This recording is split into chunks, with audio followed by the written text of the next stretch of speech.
Okay, I call bullshit. Sorry, I don't normally start off like this. Hi, it's gothatfunk. I call bullshit, bullshit, bullshit. The Amazing Atheist, you're full of it. Sorry. I am sorry too, because I really like The Amazing Atheist. I find his videos very entertaining, and I think he's a really, really intelligent man. And I think I agree with so many of the things that he says that are sort of not mainstream, that I find it rare that I find anyone that I agree with on certain subjects. But I do agree with TJ sometimes on, for example, capital punishment. Not just I'm against it and he's against it, but a lot of the reasons he's expressed why he's against it are very similar or exactly the same in some cases as mine. And so, I have a lot of respect for him on different levels. But bullshit, man. I think that what we're witnessing as regards the whole TJ's pawnage of night vision phantom this morning, which was, as pawnage videos go, was, a fair cop, I suppose. But anyway, the thing is, you're acting as if you don't understand what happened between Coughlin and Jerre.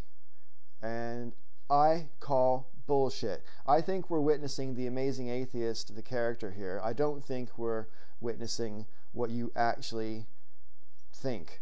I think you're way fucking smart, way too smart for this act. I don't buy it. Bullshit. All right? Let me tell you why I think so. I think you're pissed off because Coughlin has managed to get through to a Christian in a way that you never have, and maybe never could.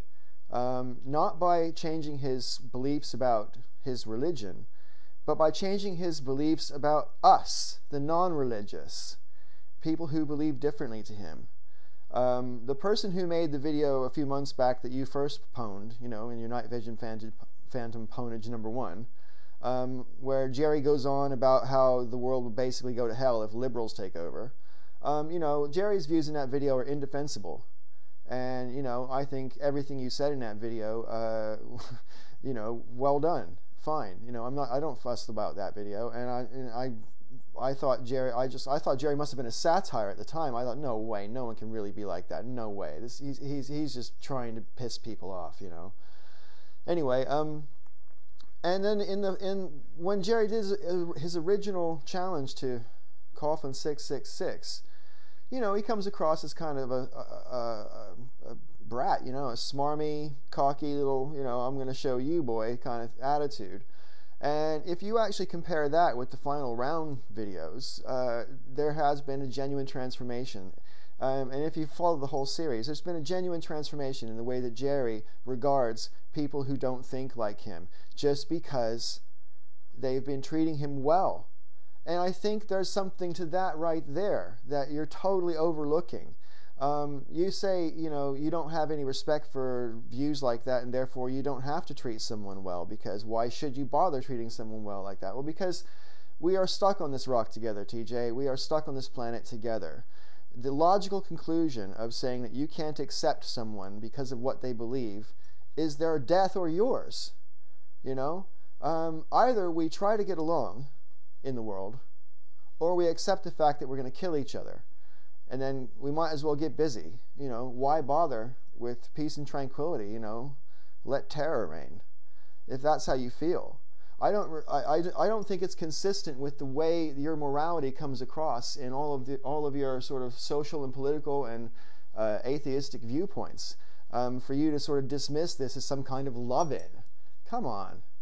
I really do believe you're smarter than that. And I just think you're, quite frankly, maybe a little bit nervous that if you did sort of, give the thumbs up or pat on the back or whatever, and say, wow, well done to either of those guys, to Coughlin or MVP, I think you are afraid of your fan base, 20 or 30 or 40,000 of them, just going, ah ha ha ha, you pussy, you fucking caved in, blah blah blah. Now, don't get me wrong. I know you take a lot of heat in comments and video and in text messages, and I have a lot of respect for the fact that the Amazing Atheist puts up with a lot of shit. He puts up with more shit than most people would want to or be able to put up with.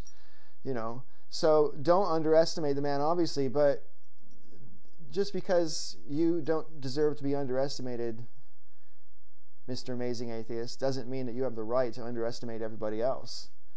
Well, actually, you do have the right. Go ahead, underestimate everybody if you want to, but it's a mistake, you know. And the biggest mistake is to assume that people can't change, or to stand in judgment so soon after a change has begun that nothing good will become of this change. I think you're smarter than that. Anyway, this is Got That Funk. May all your ups and downs be ups. Until next time, ciao.